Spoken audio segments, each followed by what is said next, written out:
Hi, I'm Samara Gardner, and this is your Week 10 UOW update.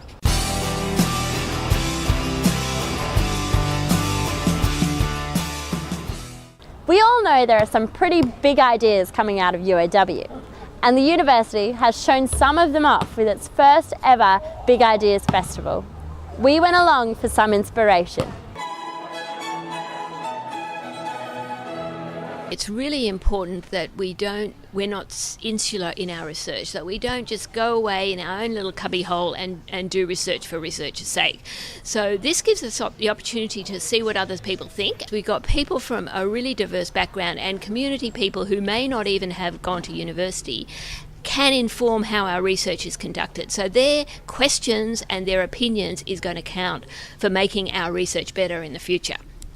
I think it's really important for a university to promote what its staff are doing and also particularly to engage in the community. It's important that research speaks to all kinds of people, from people who are just lay people interested in a topic right through to people who have a professional and academic interest in it. Well, I've actually found it an enlightening experience from my own perspective. As a researcher, you tend to be concentrating on your own little world of research. So it's been quite an experience to see the diversity of research that's ongoing at the university. And I would say that for the wider community, then there is an opportunity here to see the diversity of research experience and expertise that exists within the university. Not just academics taking the spotlight. A group of students and staff have created a DIY rainbow crossing, an undeniably bright idea. This rainbow crossing was put up and organised by the Ally Network in conjunction and collaboration with the Queer Collective. It's just in protest to having a rainbow crossing permanently put in place at Taylor Square. I think it's important because we've got such diversity across the campus in both the staff and the students. So the Ally Network is about promoting a recognition of that and everyone coming together, whether you're gay, straight, lesbian, bi, trans, anything, just coming together and showing pride in who you are. As an ally network of UOW, we decided on Wendy's initiative that we would do a DIY rainbow. We thought that was really important as part of demonstrating to students and staff that we're an inclusive, diverse university, and I think what better way than a big bright rainbow. I think it is absolutely awesome and I hope it doesn't get washed away. I'd love to see a permanent rainbow on campus. I think that would be really good for diversity. Let's take it one step at a time and see whether we can work towards a permanent rainbow crossing. May is the month for Australia's biggest morning tea. Celebrating 20 years of the fundraiser, the Cancer Council has decided to not only fight the disease, but wastefulness too. Today we're just launching Illawarra's Cuppa for Cancer.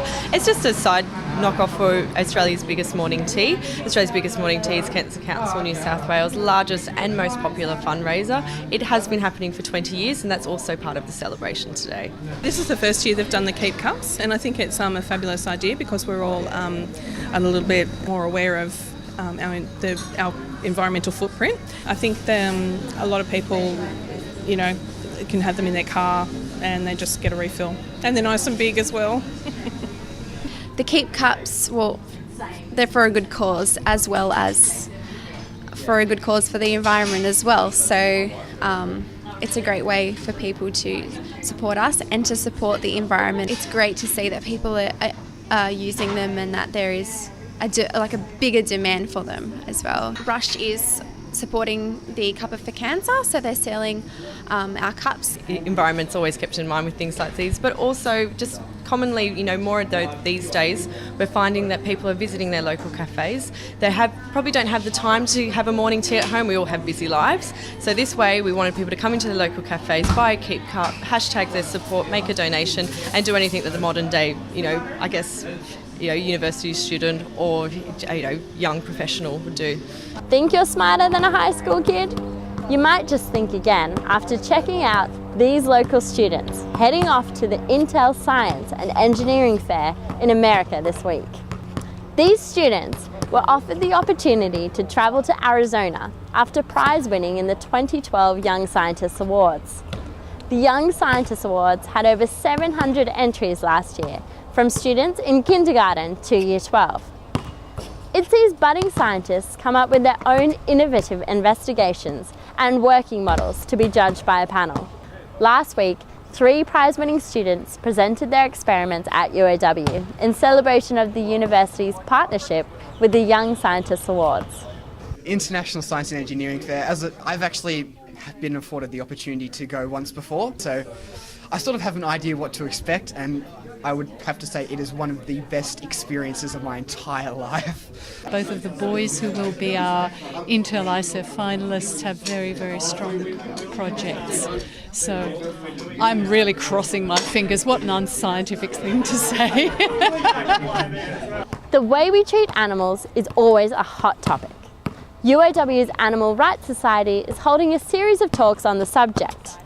Bede Carmody was the first guest speaker and discussed his chicken sanctuary, A Poultry Place. Located just outside Canberra, it is a safe haven for poultry that's been running since 2001. It's an animal sanctuary I started up back in January 2001, and it's devoted to taking care of chickens, ducks, turkeys, geese, that have come from intensive farm situations that have been dumped by people in public ponds and public parks.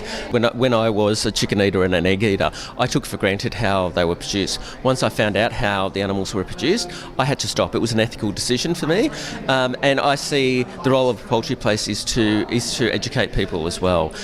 May is actually International Respect for Chickens Month, and that's why I'm here. We're always looking for new ideas within the society and trying to get people involved, and it's sort of an issue that's come up a lot lately, people being pressured to buy free-range eggs and free-range chickens. We only just sort of started the society last year, so this is our first. But we're thinking about getting more in, we'd like to get someone in from Sea Shepherd to have a talk, and so it's a growing progress. Education is a popular degree at UOW, but will there be enough teaching jobs for our graduates when they finish up? We thought the Education Careers Fair might have the answer. Maths and science teachers, we're still placing them in our top private and independent schools, and special needs, primary, it really does depend on the teacher, but I think at this point in time we are seeing a bit of a saturation in the market for teachers. It's a very intense experience, I know from my own experience. For everyone, there's so much work goes into their training, and there are so many expectations, but when that first year of actually putting it all together can be really a complicated one. There's a lot of hesitation about whether it is possible to get a job, especially in Wollongong, where it's really popular to do it. So a lot of people are looking to kind of get away from Wollongong if they want to get a guaranteed job. I know that if I want a guaranteed job, I should head into the country. I'm not very tempted to do that, but maybe outside of Wollongong would be a bit more of a plausible idea for me. I think our busiest time of year is sort of around March, April, when teachers have graduated, perhaps not gained employment in Australia, and start to explore other options, and one of the better options is to go to the UK. More on education, and Dragons captain Ben Craig has helped launch a new NRL-themed children's book. Footy Fables aims to get kids hitting the field and the library. Andrea Hogan has the story. Footballers might not necessarily be known for their academic abilities, but we learnt not to judge a book by its cover at the launch of Rugby League Reads.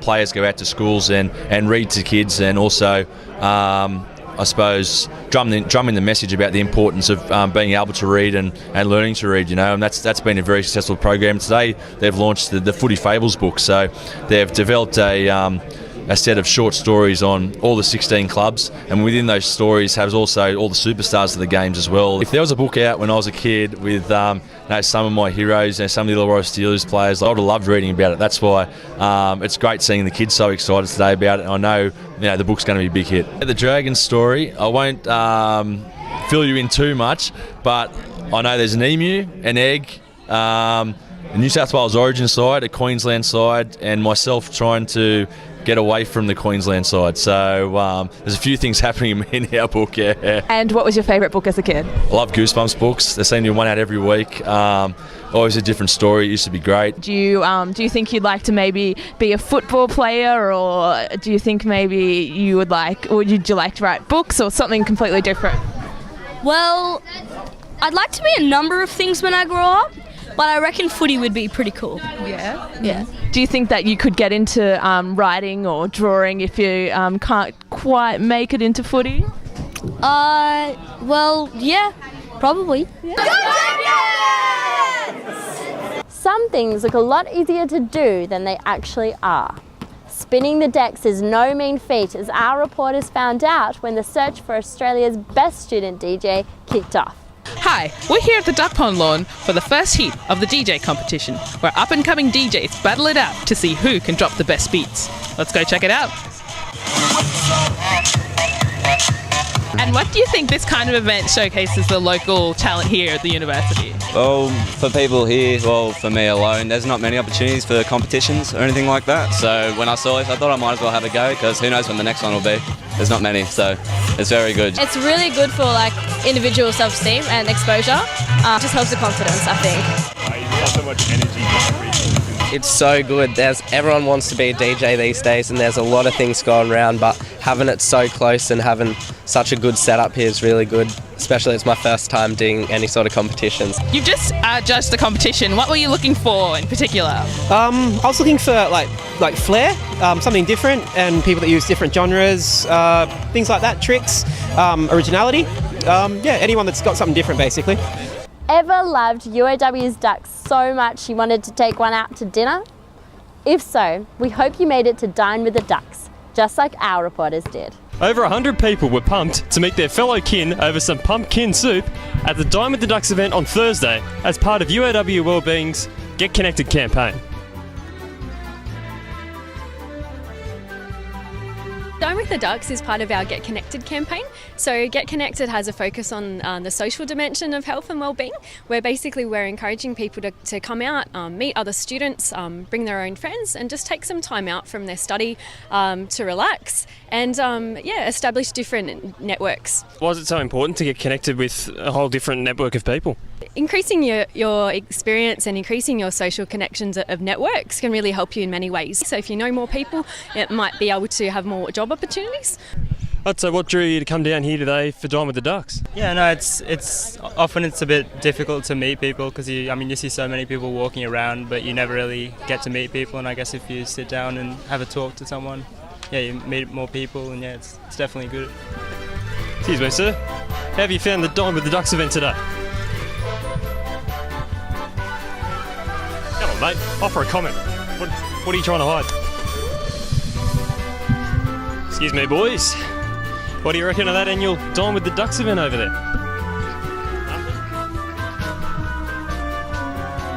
This event, it's just not popular with the ducks, but it has been popular with the people. And finally, this week's On The Spot still sees us continuing to celebrate our mums. We rolled out the red carpet for you to tell us just exactly what makes your mum the best.